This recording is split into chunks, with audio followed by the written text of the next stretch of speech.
Welcome to episode 41 of Star Wars Culture Live, a podcast focusing on Star Wars excitement and connection, your escape pod for hyperspace buzz and fandom fixes. As always, I am Ian, and as always, this is Marty, and this is where the fun begins. Instead of the negativity you often find on the Star Wars side of the internet, we want to talk about the things we love about Star Wars, how it enriches our lives, the community, culture, fans, media, cosplayers, anything at all. So as always, if you have anything for us, reactions, questions, requests, suggestions for future segments, anything at all, throw them in the comments and we will see what we can do. And don't forget to check us out on all the socials. We are at SW Culture Live pretty much everywhere except Facebook. Facebook, you can find us at Culture Slate, and we are also streaming to Episode 9 News. Sorry we missed last week. I had some unforeseen circumstances there, so I was not able to make that show, but we are back with, and we'll recap the 2 weeks of news and headlines, and then we'll get into some games, in-universe games. But as usual, we're going to start with some quick fun facts about each host. I'm actually going to go first this time because you may or may not have noticed that I'm wearing a Rebel X-Wing pilot costume, and that is because I recently got approved into the Rebel Legion. I was in 501st because of a Mando costume. Thank you very much. Thank you very much, Elvis. Okay. But I was in 501st since November for my Mandalorian costume, and I have always wanted a Rebel pilot costume too. It was on the back burner, but then someone on Facebook in one of the Facebook costuming groups was like, "Hey, I'm actually selling this one that's exactly your size for a very reasonable price." So I was like, yeah, let's go ahead and pull the trigger on that. And I just had to adjust a few things. Obviously, I had to do a pretty snazzy photo shoot here with some Canva editing, Top Gun style. But yeah, I am now also, I am in the, we are Terrapin Base. The Maryland, DC base is called Terrapin Base. And the squadron is called Chesapeake Squadron, which is really, really cool. We have our own logo. It's awesome. So that is my whoops, not what I meant to do. That is my fun fact. What about, and I have inspired Marty to also wear his Resistance outfit going on. So what's your some fun facts over there? All right, it's not the jacket. You did inspire me. It's been a while since I've worn it too, so it's kind of nice to wear it again. But I got two. First one is my amazing wife. 2 weekends ago, I think it was last week, went to this place called the Peddlers Mall, and she was just browsing around, and then she found this for me, and this is a 12-inch Han Solo figure. I can cut that. There we go. There he is. It's unopened and everything. He's got his blaster. He's also got the Stormtrooper E11 blaster as well in here. Oh, interesting. Which I thought was interesting. Yeah. Yeah. And this is from I think it was 1986 is what I think the box says. Yeah, it's got to be 86 because it still's got the Kenner logo. Yes. Antique. Yeah, so not it's antique. Yes. Classic. Classic, yeah. Antique, not for quite a while. Yeah, not for and then 50 the other years news, or 40 years is not antique. No. And the other news is I am now the graphic team department's director at Culture Slate. Oh, I will give you some too. Congratulations. Well done. Thank you. I originally it was originally offered to me back in October, but then I turned it down for personal reasons. And then here lately, I was like, you know what? I got a little bit, I feel like I could take on this responsibility now. I feel like this would be a pretty good opportunity to do so. So I hit up Ben Hart, who's a part of the owner of Culture Slate. Also, he's the social media manager. And he and Chris got to talking, and one thing led to another. And now I'm the lead graphic designer. Nice. Congratulations. You have all seen his work in our intro and outro videos, as well as the logo and a lot of the other images that you see on here, and the trivia at the end. So he's well deserved. He knows what he's doing. You could also check my stuff out on Culture Slate's regular channel as well. I've done a lot of their thumbnails for quite a while. And also for the past 2-3 years, since I really started, the Star Wars Underworld network, all their thumbnails, I took over the flagship here last year, maybe a year and a half, but I've been doing Ion Cannon and Tractor Beam thumbnails for them. I also created the intro for Tractor Beam, so go check them out, check my work out, it's pretty cool. Check out that intro. Yeah, definitely check the intro out. That's the fun. That was the fun part. Did the music and everything for it too. Yeah, that's awesome. Well, congratulations. October last year, that was also, you were just a month into launching a podcast, so might not be the best time to add a whole other thing going on. That is true. Speaking of that, in announcements, you might see some changes next week, and even this week a little bit. Next week is our year anniversary of starting this podcast, starting Star Wars Culture Live, which is kind of crazy. But when you think about it, this is episode 41, so there's 52 weeks in a year, so we only missed 11 weeks, which is also kind of crazy. I think we're gonna switch it up next year. We might have a vacation in there or something, so we don't have to, so we can let up off the gas sometimes, because there are definitely like slow news periods and periods when there's not a show to recap or anything, and I'm gonna be honest, I could use a break, vacation sometimes. Yeah, right. So yeah, I'm sure you could too, but anyway, it's going to be our 1 year anniversary, so some things are going to be different. Some graphics are going to be different. Some backgrounds maybe going to be different. Some videos going to be. So it's exciting times. So stay tuned for that. In actual Star Wars news, let's head on over to, like you said, Star Wars Underworld, where we get all of our news headlines. 2027, starting off with something really cool. 2027. Is going to give us a full month of Star Wars on the big screen. So April 30th, Star Wars A New Hope is going to be re-released. I'm going to be honest, I'm probably going to wear this to the theater. May 28th, about almost exactly a month after that, is the Star Wars Starfighter movie with Ryan Gosling. So can't wait for that, but there's plenty of other Star Wars to come out before that, including Mando movie. First say also thrown in there. Oh, sorry, go ahead. Sorry, I was also thrown in there is Star Wars Celebration right in between. Oh wow, yeah, at the end of April, right? Or yeah, sorry, I think so. In May. I think so. I think it's in May. It's somewhere in between the two movies, I think. I was like, man, that's jam packed. Yeah, that's people. You could go to the theater when you're at Celebration. That's crazy. Yeah, first look at this new thing came out. First look at William Shakespeare's Mandalorianus, releasing April 7th, 2026. It's basically the Mandalorian in the context of Shakespeare. It's in the Shakespeare version of the Mandalorian, and he's like, they're all. It's just lines. It's a script, like the show would be a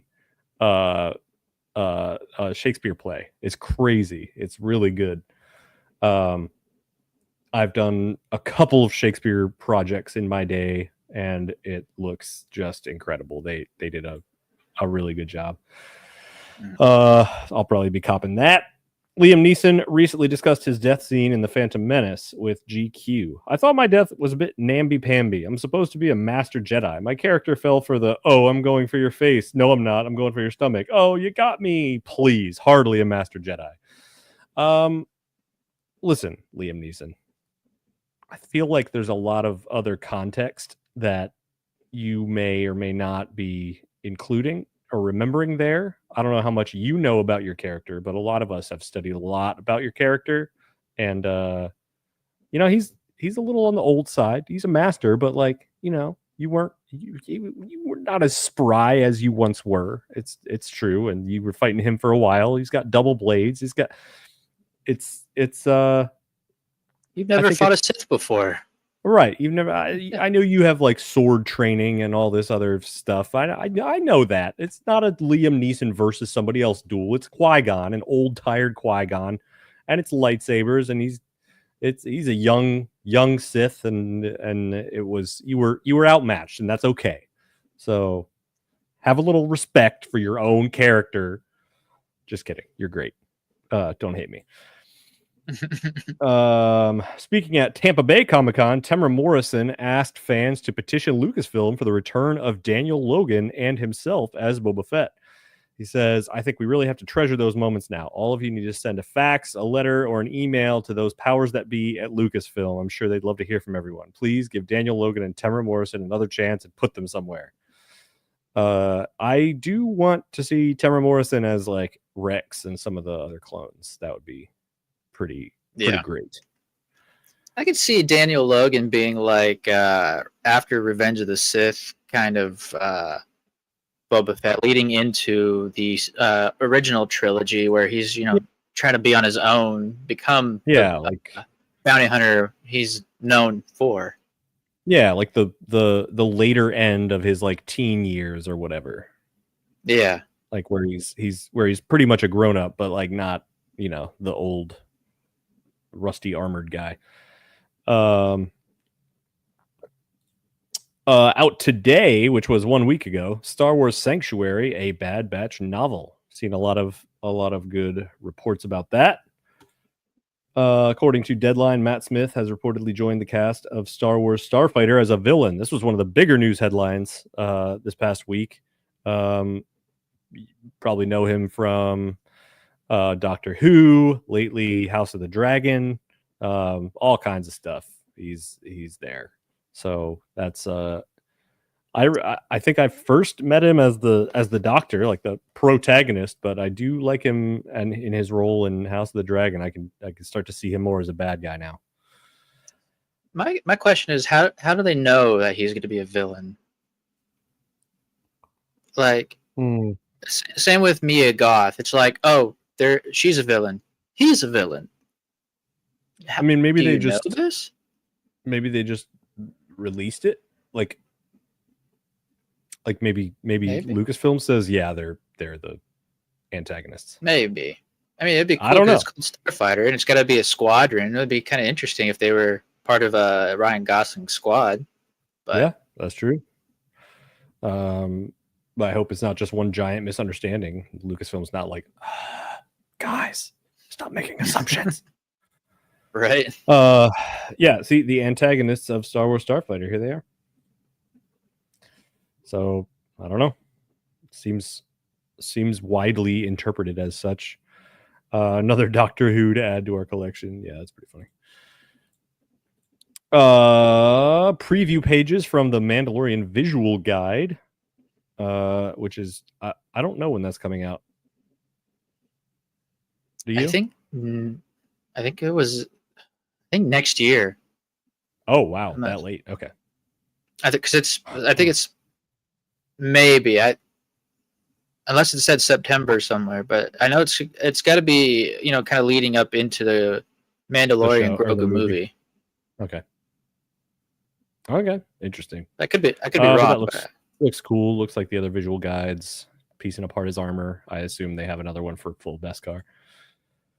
Diego Luna pushed back on the idea that he was robbed of an Emmy nomination for Andor in a recent interview with Ventana Andono. Sorry, I just ruined that. This is the first time I'm reading it. When I've been nominated, well, someone else has been left out. No, and surely someone who had a lot of merit. That's how things are. No, it's not a robbery. To me, the nomination that excites me is the most is the one for best drama series because that's what celebrates the work of all of us. Well said.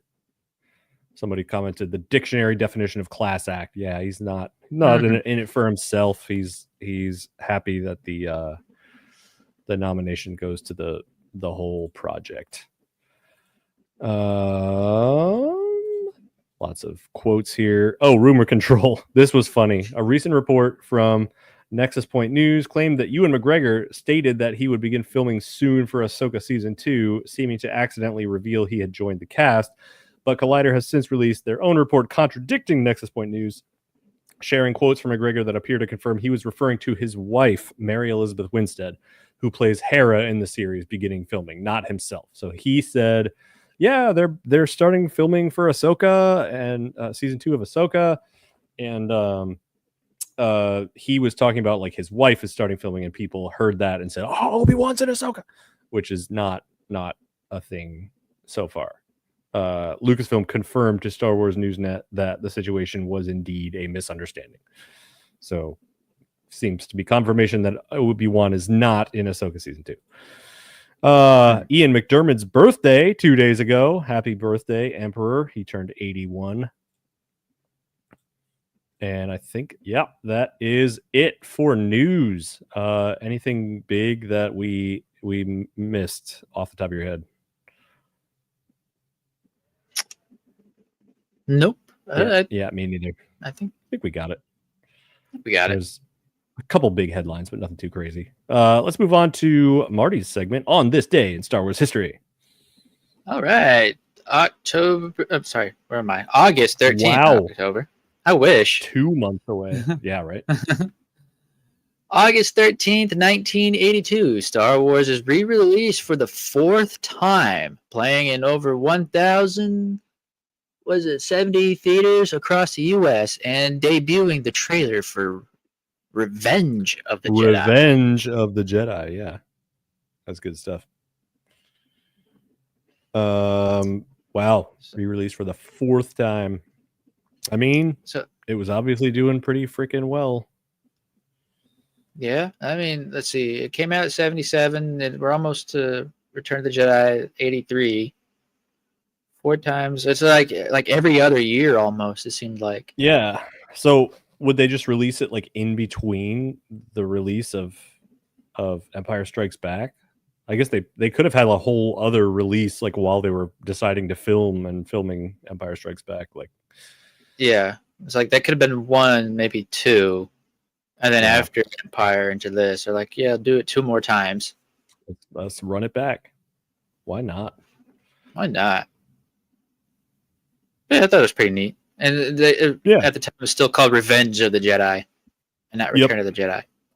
That is a fun fact. That's a cool little tidbit there, because we all know, like, I learned about the Jedi Code and everything before I learned that Return of the Jedi was called Revenge of the Jedi, and I was like, oh yeah, that's weird. Doesn't seem to fit. Yeah. On to my much stupider segment, the dad joke of the week. Why was the chauffeur droid so tired? He had a hard drive. Yeah. Yeah. So stupid. So good, though. I love it. All right. So into the main feature of our episode. We went up and looked. I'm going to be honest. I didn't look a lot extra. I just figured I'd talk about all the Sabacc games that I knew. But we brushed up on some game knowledge of of some of the games, the board games, card games that are in universe in Star Wars. So the most famous of those are Sabacc, Pazaak, Dejarik, and Hintaro. So why don't we leave Sabacc for last, since that's the one that's gaining the most popularity right now. You said you have done some research on Pazaak and Dejarik. Yeah, I was kind of in the middle of the research of the Dejarik, so we'll follow that with a little bit. There's also a graphic I'll put up when we talk about it. It will explain the rules a little bit more because it's in there Nice. in that PDF. Okay, cool. But yeah, I guess we could start with Pazaak. It's mainly in universe. It's actually still confused with Sabacc because they sound similar. So people are like, "Are you sure you mean this?" No. Uh, Yeah. uh, I even get that when I make Sabacc videos. People are like, "What about Pazaak?" Like, I don't know. I'm sorry, I didn't make the app, guys. right. I mean, it'd be a nice little feature to add because if you look at some of the rules we're about to go over, you're like, "Oh, that's almost the Mm, same." yeah. I mean, a little different, but the same nonetheless with the cards. But so Pazaak, what is it? It's an ancient game of chance in which players draw cards and try to achieve a total as close to 20 as possible without going over. Does it start to sound familiar yet? It does. Not 20 exactly, but yeah, it does definitely sound familiar. Right. And players can also can't even read my card handwriting. Players can also alter the results of the draw by playing special cards from a side deck. So, and notably, these games can be played as most notably played in the Kanto Casino and Racetrack on Cantonica, where players can either create a side deck. Well, explain what a side deck is at the casino's special store, or use their own side deck after the approval of by the staff, because they don't want to Mhm. make sure you're cheating. Oh yeah. Uh, It can also be played also known to be played in places like Alcazar Cantina on Akiva, and also in Mas Kanata's castle on Takodana. So, Zach, you got two decks. You got your main deck and you got your side deck. Your main deck consists of 4 sets of cards numbered 1 to 10. Your side deck consists of 10 unique cards that the players choose before each match. At the start of each game, 4 of these cards are drawn randomly for the player to keep in their hand and play at any time they desired. They got, and the 4 cards that you could have from are plus cards, plus or minus, flip cards, double cards, and tiebreakers. It's a lot. That is, yeah. So plus cards, they're blue. Blue cards, as it says in their name, they kind of add the indicated value of 1 to 6 to the player's total. So let's say you got, I don't know, let's say 14. You could draw your blue plus 6 card. You got 20 right there. You're right There you there on go. that actual Yep. marker. So it lets you use your own things kind of to adjust what you're given. That's cool. Yeah. Minus cards, kind of the same thing, except they reduce. So if your hand happens to look like 23, you got a -3. You could add that to your hand, and you're at 20. You win again. Or if you don't, as long as you're close to it without going over. As long as you can get closer than the other people. Correct. Yeah. Plus or minus, it does both what the plus and minus cards do kind of together. So you get the option to choose, which is kind of nice. So if you're out building your own side deck, these are a little bit more rare because it's a plus and minus. So you're able to take them and be like, oh, I'm a little overhand, I'll put this as a minus. Or if I'm a little under, I'll use this. Flip cards. They're advanced cards that change the positive sign of all cards in a play, matching their values to negative. Oh God. So yeah, I feel like that. Chaos. Yeah, it ran a lot of chaos here. And I tried to figure out how to explain it based on the description that it gave me, but I'm like, I kind of don't understand it myself. I feel like maybe if I saw how it was played, it might be a little bit easier. To which I'm sure I could find YouTube videos. Yeah, the only the only thing that helped me really understand how learn how to play these games was just trying it out on the app. Right. And not Pazaak. Pazaak's not there yet. I'll get to explaining the app later, but they have instructions in there, and I briefly read those, but then I just gotta launch into it and just see how did this win? Oh no, that one because of this. Okay, got it. Yeah. That's I feel like the best way to learn sometimes is not by reading, but by actually playing to understand the rules. Mm-hmm. Yeah.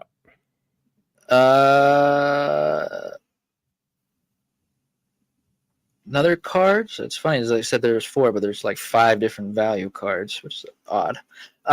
You got a double card, which basically takes one of the last played card and doubled its value. So you have a 2 and a 9.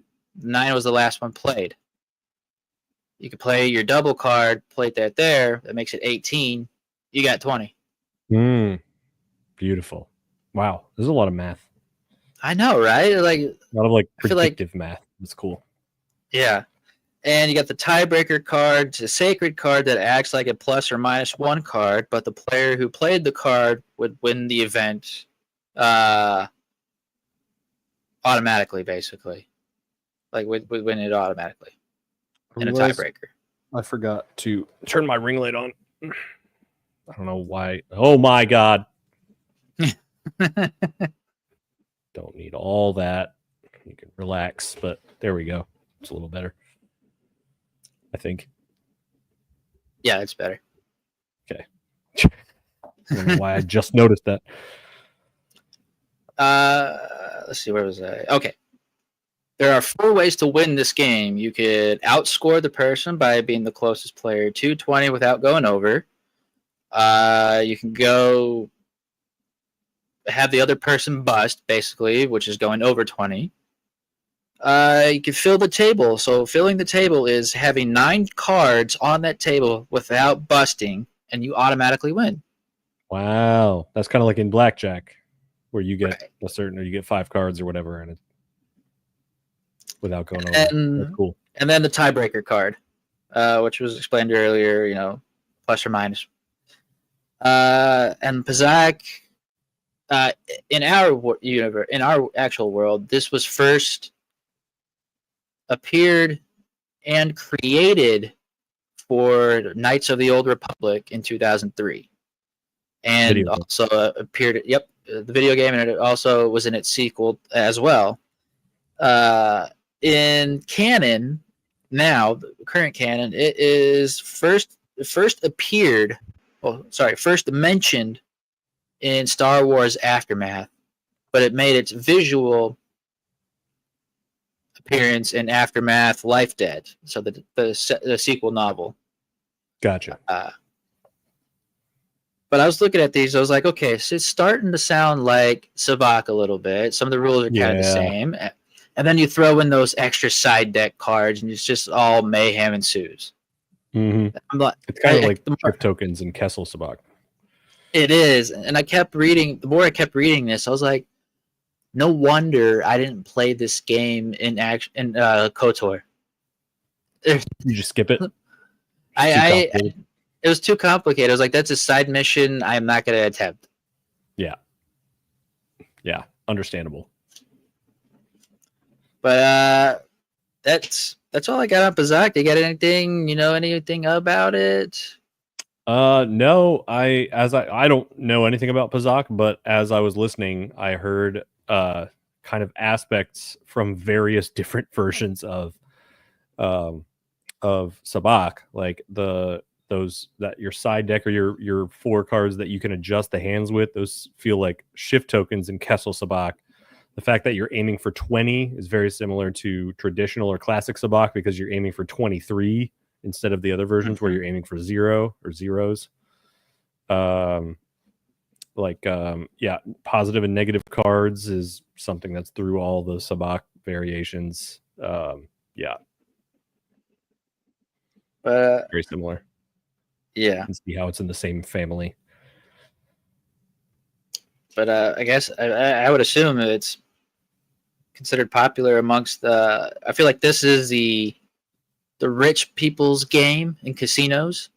Well, Sabacc is more played in your local cantinas and things like that are Taverns. Yeah, unless you're Moscanata, then of course you're gonna have every game there that anyone wants to play. That's why people want to hang out there. Right. I guess we can move on to Dejarik. Yes. Also known as Hollow Chess. You might have to help me out with Wikipedia because I kind of ran out of time on trying to my information. No problem. I also wanted to throw up. All right. This is the most famous way to mention this is the game in the original movie. So I guess this is the first game you ever see in Canada. It is, yeah. In the original movie or Legends.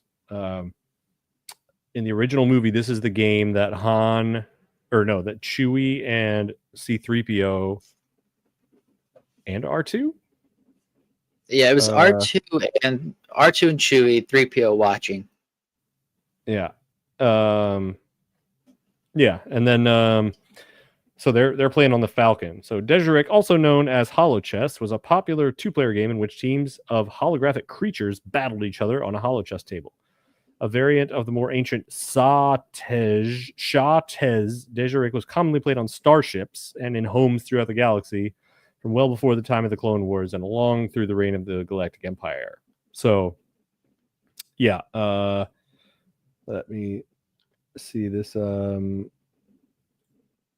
Here's a photo of of them playing. So, fun little fact about this. I think you drew my attention to this. Chewie in the original trilogy, he's pretty good, and then in the sequel trilogy, he is kicking Poe's and Finn's butts in this game. And then I feel like there's another reference like earlier, like in the Clone Wars or something, where he's or Tales of something, I don't know, where he's learning how to play and he's not as good yet. So it's like they show him getting slowly better at the game, and I think that's cool. This one, it also appeared in an episode of Rebels between Kanan and Rex. Yes, and Rex keep beating Kanan, and Kanan's like, "How are you doing this? Like you're getting lucky." And Rex is like, "Luck's got nothing to do with it, kid. It's all about strategy." Mm-hmm. He was doing strategery and battle movements before Kanan was even a Jedi, probably, possibly before he was born. I don't know. Maybe. Yeah, so you've got that PDF there that I do. explains things. Yeah, so this, I want to thank Off-World Exports. Believe it or not, I was just scrolling through Facebook, doom scrolling like everybody does. And I came across this ad in one of my groups talking about, originally it was for a on-the-go Dejarik chess set, board set that you could buy from his website. So I went there to check it out, see how much it cost. And then I happened to stumble upon this on the website, which is free to download.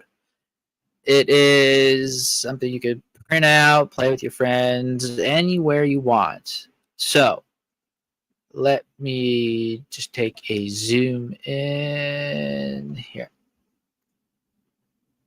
You got your moves and your attacks for each character. You got a brute, a predator, a guardian, and a scout.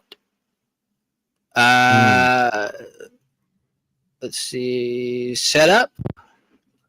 So the setup of the board consists of 2 rings, the inner and outer rings, each consisting of 12 spaces.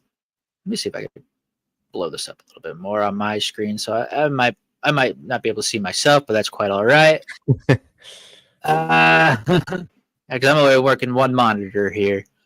All right, so the board consists of 2 rings, the inner and outer rings, each consisting of 12 spaces. The central circle is not a playable space, and no pieces can cross or occupy it. Oh, you can't cross it either. Interesting. Yeah, so it looks like you gotta, if you want to play, you gotta go around everything. Consisting of 12 place opposing quadrants. team. Any piece may go in any space except the brute, which must begin in the inner ring. Oh, interesting. And then you get the play. The game begins with player of choice.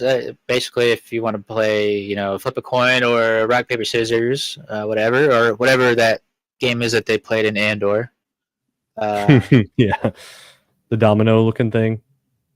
I was thinking their version of rock, paper, scissors. Oh, yeah. Okay. When they were looking on the tie advance. Yeah. Let's see. Each player's turn consists of either a move or an attack with one of their pieces, except for the scout, which can both move and attack in the same turn. So it's kind of like chess. You get one. They're like your pawns. You got one. You can go one space. Although pawns can go 2 in their first turn. But one space, you get closer. If you don't want to move, you could attack them if you're close enough. I would assume attacking means if they're like the next tile over. Actually, I guess it'll say right here when attacking. Yeah, it says each. Yeah, I think it listed up by the characters. It looks like it listed exactly what the conditions were for each monster to attack. Like. Yeah. That like the predator can attack 1 space forward or back and 2 spaces left or right. Wow. Interesting. The predator gets 2 attacks. Guardian 2 spaces left or right within the same ring. So, Wow. Okay. I might actually have to learn how to play this and play with somebody. Yeah, right. I need to feel like the circle would throw me off. I wouldn't be able to see it like a chessboard. It would be weird. Yeah. Because let's see. Let's scroll back up. This is what it looked like. It might be a little easier to understand it. You just go sideways. Sabacc symbol in the middle. Yeah, that's interesting. I think they also make Sabacc like cases. Oh yeah, I guess if that's maybe the logo for the shop or something. Maybe. Where we were objective. The goal is to eliminate all the opposing team pieces from the board. When a player is down to 1 piece on the board, a countdown begins. They must eliminate an opposing piece within 3 turns, and if they can't, they lose the game. If they do, however, then the 3-turn countdown is reset, but they must continue to try and eliminate pieces as a timer does not go away entirely. This rule is in place to prevent an endless stalemate scenario. When playing Dejarik against a Wookiee, you must always let the Wookiee win. Otherwise, playing the game can become difficult without arms. That's funny. I'm glad they included that in there. In the official rules. Yeah. Okay, that's cool. Yeah. Cool stuff. I didn't realize there were only 8 pieces on the board. It always looked like so much more. But yeah, I'm looking at this photo and it's only 8. I guess you could these are like the only pieces that they give you in the game world in universe. There's a lot of pieces that you could probably like flip and use. So like somebody might have a different looking guardian or what. Yeah. Or, but yeah, I mean, I'm not even going to mention some of these names. Like I can't even pronounce 3/4 of it. They are goofy looking creatures. It's like they just shook a Scrabble box and said, okay, that's the word right there. Yep. Fun. All right. That is, how do you say it? Dejarik? I'd say Dejarik or Dejarik, I guess. If you can't pronounce it, you could always call it hollow chess. There you go. For some reason, I always thought Dejarik, and I don't have any idea why I thought that. Too bad Google Translate won't be able to tell you. I know, right? Too bad that's not. You know what? Maybe they have it on the Wikipedia page. Dejarik. Oh, maybe. Nope. I do not see it anywhere. Does anyone watching know how to say it? like in the comments, like yeah, spell it out, sound it out in the comment. Phonetically. Of course. Let's briefly touch on Hintaro, a dice game that neither of us really know much about, but there's an ad for Alien Earth. Hintaro is a dice game. Hintaro is a dice game for at least 2 players. It was played with chance cubes that were traditionally marked with the symbols Tukar and Kulro, as well as a single unique die known as the Hintaro, which had the symbols Hin and Taro on it. All right, makes sense. During each round of the game, the players would each roll a pair of dice, one of which they could re-roll. After each player had rolled, a special player called the Hintaron would roll the Hintaro. The result of that die modified the rolls of all players, after which the winner of the round was determined. Oh, God. Okay, so there is an aspect in here. Sabacc seems to be a combination of all these games, because there's in several varieties of Sabacc, there's something called the shift dice, where after a roll happens, or after a round of drawing cards or playing cards or whatever happens, you roll the shift dice, and the shift dice can change everything up, just throw everything into chaos. So it sounds like they took that from Hintaro.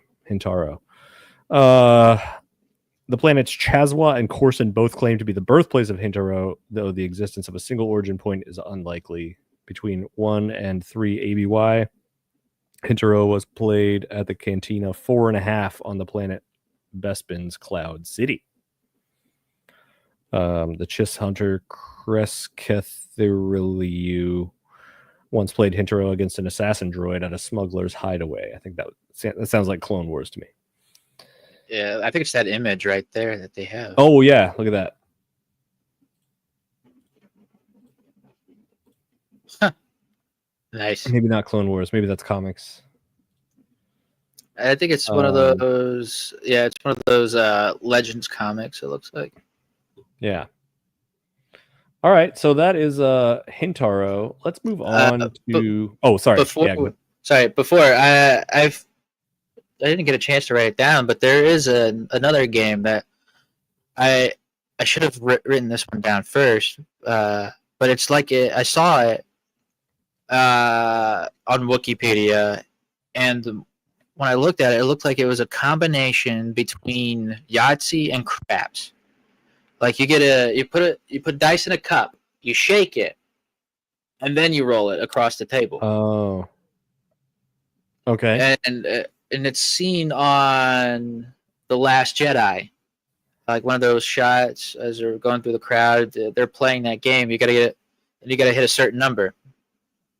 Can't remember the number though, but I was like, that sounds like the game in that Pirates of the Caribbean movie, where it's like 7 4s, and you have to not go over.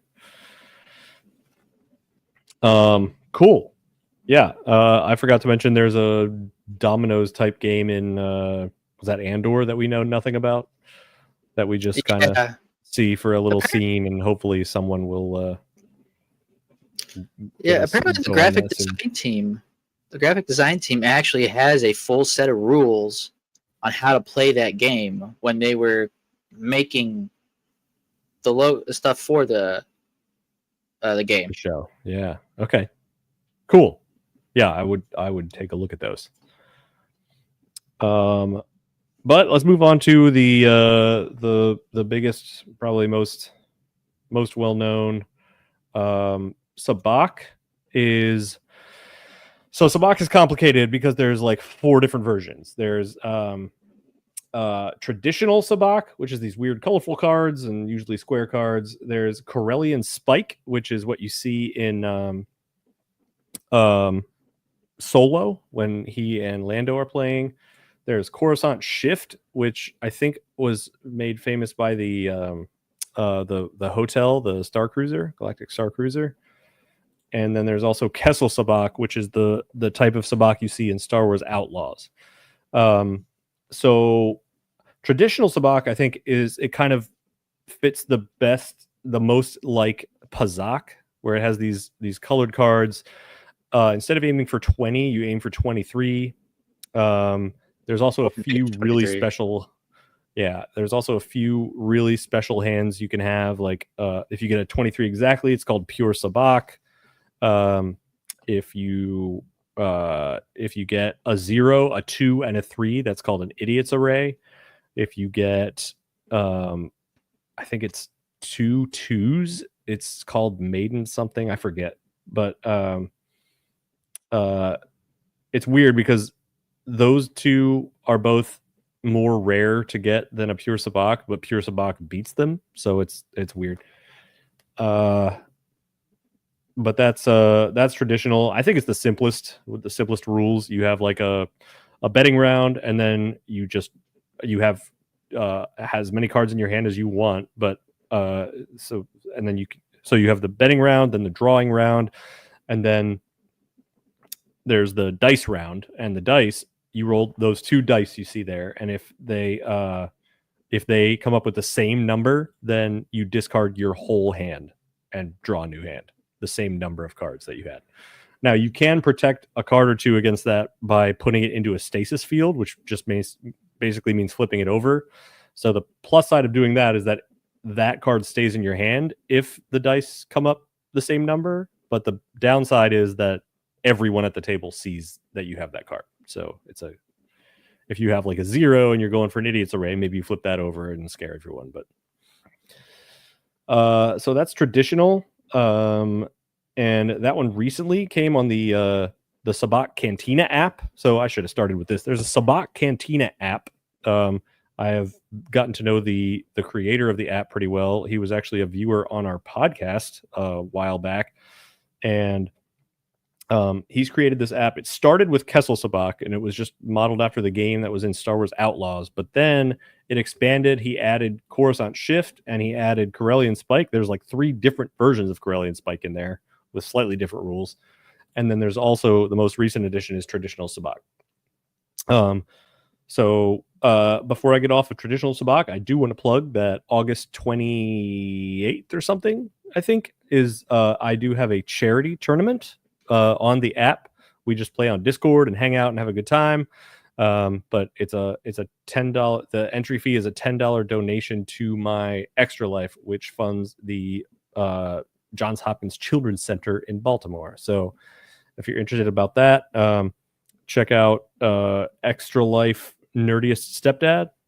Just go to if you Google those 4 words, Extra Life Nerdiest Stepdad, or if you go to my Instagram, I have links there about it. Nerdiest Stepdad on Instagram. But they have it'll be, I think we have like 12 players so far. So, and over the course of the year, we've actually raised over $2,000 for this children's hospital, which is pretty crazy.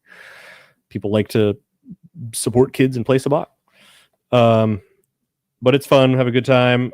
This one is our first traditional Sabacc. We've done the other 3, but this is our first traditional, so it should be fun. Anyway, Kessel Sabacc was the first one to show up on the app. This one is modeled after the game that you can play in Star Wars Outlaws. So this one is different. It's you have 2 decks, red and blue, and you always have 1 red and 1 blue card in your hand, and you're trying to get both of those to match, and you want them to be as low as possible. So a pair of 1s is really, really good. That's pretty much the best hand, unless someone has a pair of Psylops, which are basically the wild card. If you can't get a pair of 1s, pair of 2s, pair of 3s is okay. Pair of 6s is still a pair. Like if you have a pair of 6s, that beats somebody who has like a 1 and a 2. So you want pairs, and you want the pairs to be as low as possible.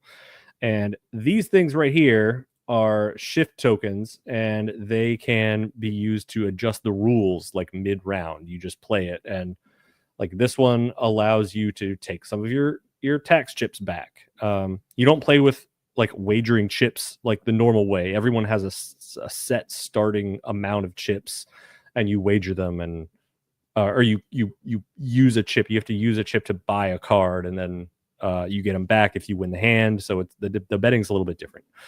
And the dice are just for. There's one shift token called, or there's one card called the Imposter. It's actually this one right here, this red one.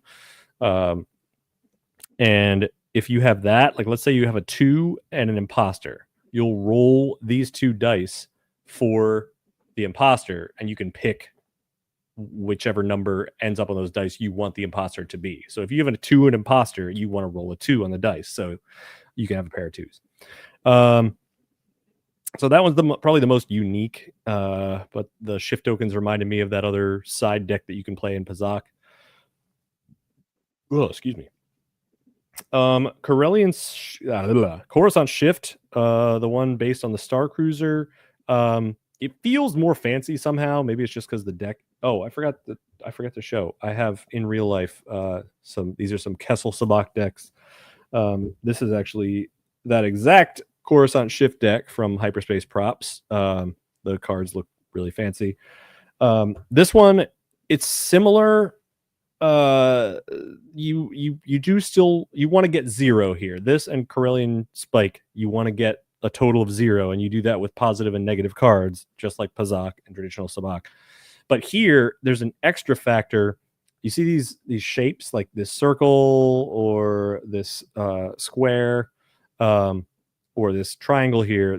It's like those are different suits, and you want the you don't always want to get 0. I'm sorry. You actually roll 2 dice. One has a number, either 0, 5, -5, 10, or -10, and then you roll the shape dice, and so those will come up. Let's say 5 and circle. So you want to aim for your total to be 5, and you want as many circle cards as possible in that hand for 5. And so there's lots of different ways to approach that strategy based on like the first hand you get. There's basically 2 rounds.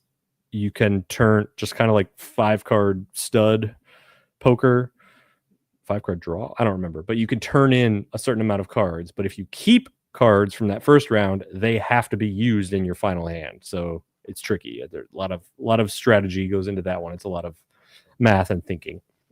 And sometimes with cards like these, you can't see the math really easily, so it takes some extra effort. Corellian Spike. I have this deck from Galaxy's Edge that has Corellian Spike cards in it, and this one you do want to get 0. There are lots of different ways to get 0, and this is probably the most similar to poker. There's lots and lots of different hands that you can get that equal 0. Some of them are more rare than others. Some of them are more powerful than others. But basically, the rarest way to get 0 is the way you want to go. And a lot of the hands are similar to like straights or flushes or 4 of a kind. Like hands like that are obviously very, very good. And again, this was what was played in solo. There's a hand called an Idiot's Array and a full Sabacc and things. So. This is sorry, go ahead. I remember Solo coming out, and then I have it somewhere, the Hasbro version of Corellian Spike that they released with the movie. And there are a lot smaller cards than the actual Sabacc deck that you have. Yeah, it looks like. Yeah, these are the box is bigger than the cards, but yeah, they're probably normal size. Yeah, but I was I got my wife and my sister-in-law to play with when I first got them, and it was kind of nice to play these rules. It was kind of easy, and then I feel like after that, I just got to say I think I got my butt kicked a few times too. But I will say so far, Kessel Sabacc I think is my favorite. Before we continue, I just gotta say so far, just because you only got to deal with 2 cards, you got to make sure it's a pair and the lowest of pairs. It's easy to see the way forward. Yeah, in that it's like, oh, I have like a couple of possible goals here. which one should I go for? Yeah, it's unless somebody uses the shift token to make the score to be higher, so you got to get a 6 instead. I was like, yeah, there's one's called Cook the Books, or there's one that makes the wilds not wild. So if you have a 6 and a Psylop, that Psylop is now 0, and if you end up with a 6 and a 0, you're losing a lot of chips. It's bad. So and we've actually made up some names. I've actually come up with some names for moves that you can do. Like there's one called Direct Transaction where you swap hands. Where you swap hands with somebody, and that one we named a Bothan Backstab. I named it a Bothan Backstab because what you can do is get a terrible hand for yourself and then use that token and give that terrible hand to somebody. Nice. And if you get a 1 and a 6, it's like the worst hand. So at the very worst, that like they'll tie you if they happen to have a 1 and a 6, but usually I would say usually they're not expecting it, but if they play with me and they know me now, which a lot of them do, they kind of expect it. We all do it. It's very bloody. But I think that that wraps up our discussion. I'm so tired. This discussion about these in-universe games. Again, check those out. Check out the Sabacc Cantina app. It's very cool. Marty went away. There he is. I bet. He's back. But So yeah, check out the Sabacc Cantina app. We have a nice spot on the Nerdiest Stepdad Discord where we hang out and talk Sabacc and play. And again, there's a tournament on the 28th, so shoot us a message or check out my Instagram, Nerdiest Stepdad, about that. But let's move on to our last segment of the show, which is Star Wars trivia. Marty, oh God, did I just go away? No, I'm here. Okay. Marty always comes up with a trivia question that has to do with whatever we talked about during the show that day. So I assume this is about one of the games we just discussed. So take it away.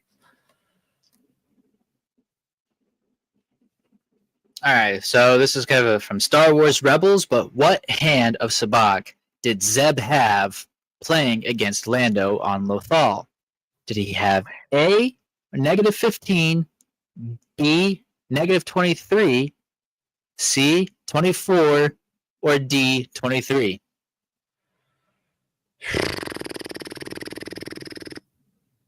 All right, I'm going to get all psychological on you. I feel like I don't remember at all, but I'm going to try and guess. Use a Jedi mind trick. Based on your answers, you included 2 negatives, but you also included 2 23s. So I believe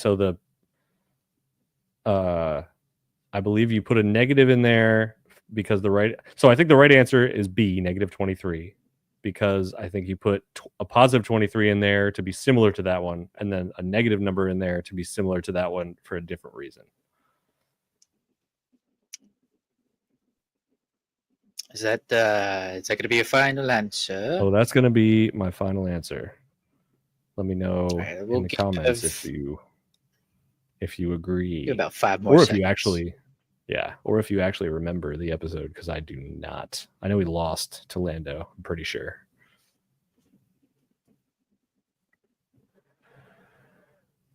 Damn. It was 23. Nice. You got me. You pre-beat my mind chess. Yeah. And nice. Okay. I was able to find the exact card number just because, well, there's pictures of it I found on Google, and that was going to be my question regardless. But I was like, how much did he actually have? And I was like, was it positive or negative? So I had to go and find that photo. Oh, and yeah. Like and then look at the cards. Oh, okay. Yeah. Because that's cool. and Lando beats him with the Idiot's Array. Yeah. See, that's the thing. If in the rules that I know on the app, Idiot's Array actually loses to pure Sabacc, and a 23 is a pure Sabacc.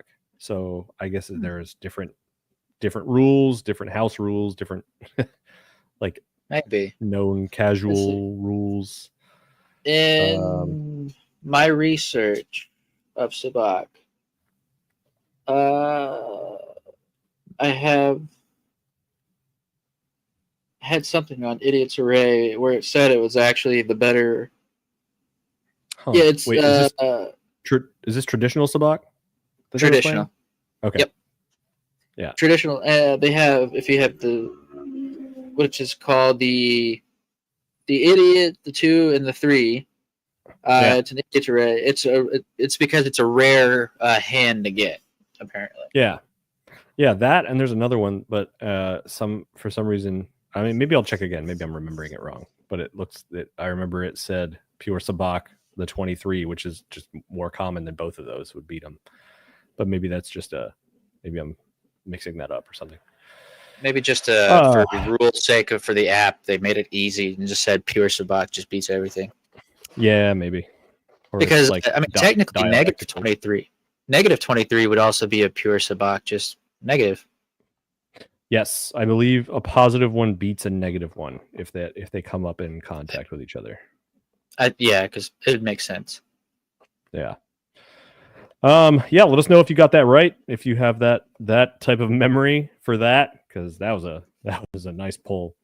But other than that is our show, and we hope you enjoy what we're doing here. We know Star Wars fandom and comment sections can sometimes get dark and toxic, but remember, it does not have to be that way. We are trying to bring fun and positivity to the Star Wars side of the internet. Remember, there are more of us. Again, if you have anything for us, questions, requests, suggestions for segments, anything at all, throw them in the comments and we'll see what we can do. Don't forget to follow us at SW Culture Live everywhere you can, and Culture Slate and Episode 9 News on Facebook. Don't forget to follow me at Nerdiest Stepdad pretty much everywhere, and at Marty21794. You still doing TikTok stuff? I haven't done anything in a while. I'm actually trying to cook up some stuff in the works. All right, good. Yeah, go follow him at that's his handle on Instagram and TikTok. And we are going, let me get rid of this ticker here. And then because this is the end of an era, this is our last show before our 1-year anniversary, we have something special for you here in just a second. So we will see you at our 1-year anniversary episode next week, Wednesday, 7 p.m. And may the Force be with you.